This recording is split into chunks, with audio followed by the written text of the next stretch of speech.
जय हिंद दोस्तों, मैं हूं आशीष और आप सबको इंडिया में जान पर स्वागत है।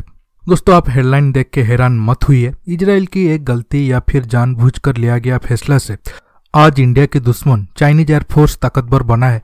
इसका फायदा अब पाकिस्तान भी उठाना चाहता है। आपको अब मैं और डिटेल्स में समझाता हूं। आप सब जानते हैं अब चीन के एयरफोर्स में अगर कोई जेट सबसे ज्यादा है वो है J7 जो MiG-21 का कॉपी है।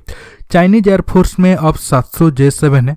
आप J7 को अब चाइनीज एयरफोर्स का बैकबोन कह सकते हो। चीन अब 2030 तक लगभग 350 J7 जेट को इस्तेमाल करने का फैसला लिया है। J7 के बाद चीन के एयरफोर्स में सबसे ज्यादा प्लेन है J10।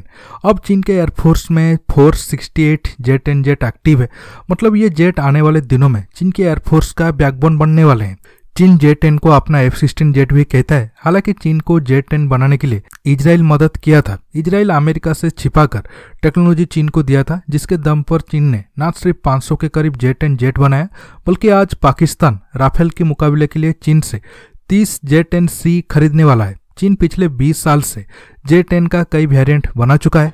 हालांकि आज मैं J10 की टेक्निकल डिटेल्स के ऊपर बात नहीं करूंगा। आज हम जानेंगे कैसे इजराइल अपना लाभी जेट की टेक्नोलॉजी देकर चीन की मदद किया था। इजराइल तब ऐसा क्यों किया था, अब पाकिस्तान क्यों चीन से J10C जेट खरीद रहा है।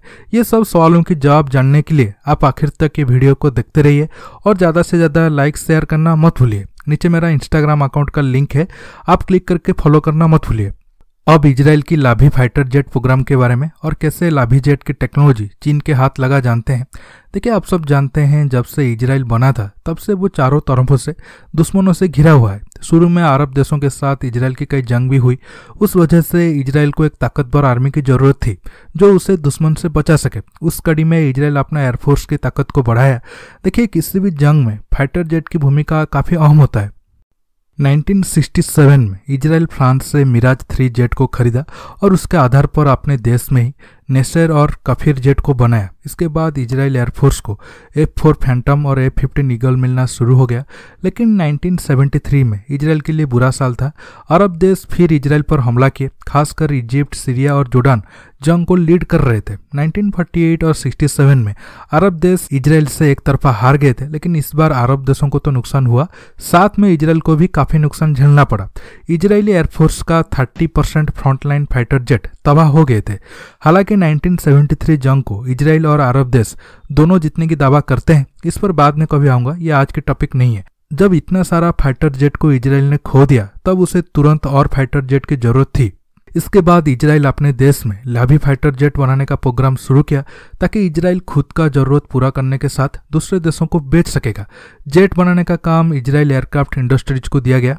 पहले बजट $750 मिलियन रखा गया था, जिसके अंदर ये जेट को बनाया जाना था और हर एक लाभी जेट का यूनिट कॉस्ट $7 मिलियन था। तब के टाइम के अनुसार ये कॉस्ट कम नहीं था और ये इजराइल का सबसे बड़ा डिफेंस प्रोग्राम था। 1980 में इजराइल की गवर्नमेंट लाभी प्रोजेक्ट को हरी झंडी भी दे दी, साथ में अमेरिका भी राजी हो गया।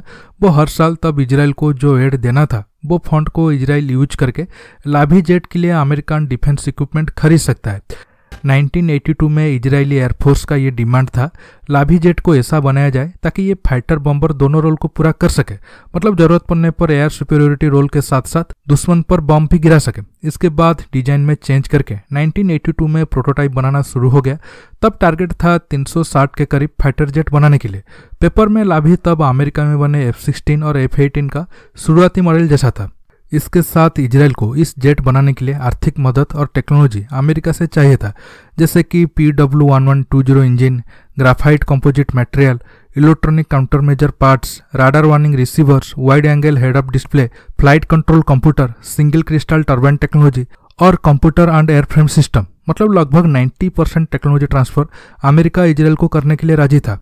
1983 में प्रोग्राम कॉस्ट डबल होकर 1.5 बिलियन हो गया और पर प्लेन की कॉस्ट $7 मिलियन से $15 मिलियन हो गया। फिर भी तब अमेरिका इजराइल की मदद के लिए राजी था। 1987 में कॉस्ट बढ़कर पर प्लेन $20 मिलियन के ऊपर हो गया। लेकिन 1990 के करीब अमेरिका में ही लाभी जेट प्रोग्राम और अमेरिकन गवर्नमेंट पर सवाल उठना शुरू हो गया। तब कहा गया इजराइल अमेरिका से मिल रहे एड की रकम को 50% ज़्यादा मिलिट्री प्रोग्राम में लगा रहा है, लेकिन इजराइल को उस रकम को अपने सिविलियन प्रोग्राम में इस्तेमाल करना चाहिए था।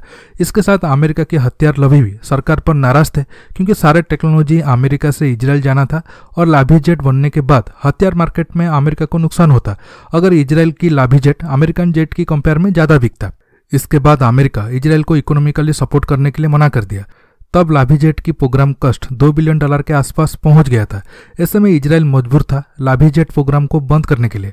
लाभी जेट बनाने का काम को इजराइल बंद करके डायरेक्ट अमेरिका से F-16 जेट को खरीदा, लेकिन तब तक 2 लाभी जेट की प्रोटोटाइप बन गया था। अब जानते हैं लाभी जेट की टेक्नोलॉजी कैसे चीन के पास गया। देखिए, चीन हमेशा की तरह इसे चुराया नहीं है। खुद इजराइल अमेरिका से छिपकर चीन को लाभी जेट की टेक्नोलॉजी बेचा है।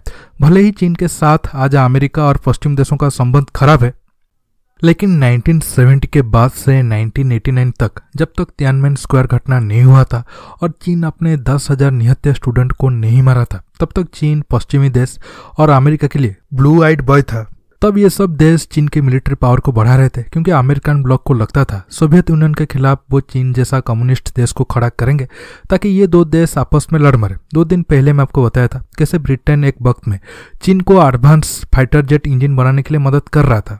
लेकिन 1989 के बाद जब बाकी अमेरिकन ब्लॉक वाले देश चीन को मिलिट्री सपोर्ट करना बंद कर दिए, तब इजराइल ने चीन को खुफिया तौर पर लाभी जेट की टेक्नोलॉजी दिया। सवाल उठता है क्यों?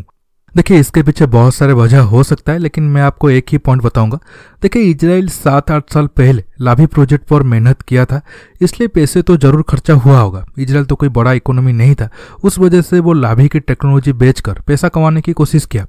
तब उसके पास इंडिया और चीन 2 ऑप्शन थे। 90 के टाइम में हमारा LCA प्रोग्राम भी चल रहा था, लेकिन तब हमारी सरकार देश में मुस्लिम वोट बैंक के लिए इजराइल से दूर रहना पसंद करती थी। इसलिए इजराइल अगर इंडिया को टेक्नोलॉजी देने के लिए ऑफर किया भी होगा, हमारा सिस्टम में बैठे लोग उस पर ज़्यादा ध्यान नहीं दिए होंगे। चीन की बात करें तो वो कॉपी और चोरी करने में माहिर है, लेकिन जब इजराइल F-16 के बराबर लाभी जेट की टेक्नोलॉजी बीजिंग को देने के लिए ऑफर किया होगा, तब चीन कितना खुश हुआ होगा आप समझ सकते हो। तब इजराइल लाभी जेट की टेक्नोलॉजी के साथ साथ Python 3 heat seeking air to air missile की टेक्नोलॉजी भी चीन को दिया था, जिसे चीन कॉपी करके PL-8 मिसाइल बनाकर अब तक यूज कर रहा है।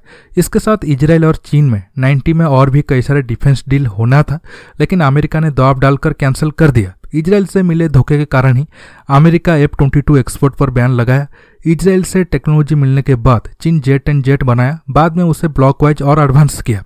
अब पाकिस्तान भी चीन से 30 जेट एंड सी खरीदने जा रहा है ताकि वो हमारा राफेल जेट को काउंटर कर सके। इसलिए मैं हमेशा कहता हूँ, कोई भी देश के साथ इमोशनली कनेक्ट होने की जरूरत नहीं है, क्योंकि देशों के बीच संबंध इंटरेस्ट बेस पर होता है।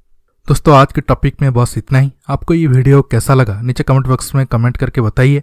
दोस्तों, ये वीडियो को ज़्यादा से ज़्यादा लाइक शेयर करने के साथ साथ आप मेरे चैनल को सब्सक्राइब करना मत भूलिए, और सब्सक्राइब बटन के पास जो बेल आइकन है उसे ही प्रेस करिए ताकि आगे आप मेरे आने वाले वीडियो को मिस ना कर सके। दोस्तों, रहता हूँ, बहुत जल्द एक न्यू टॉपिक के साथ मिलूंगा। नमस्कार, जय हिंद।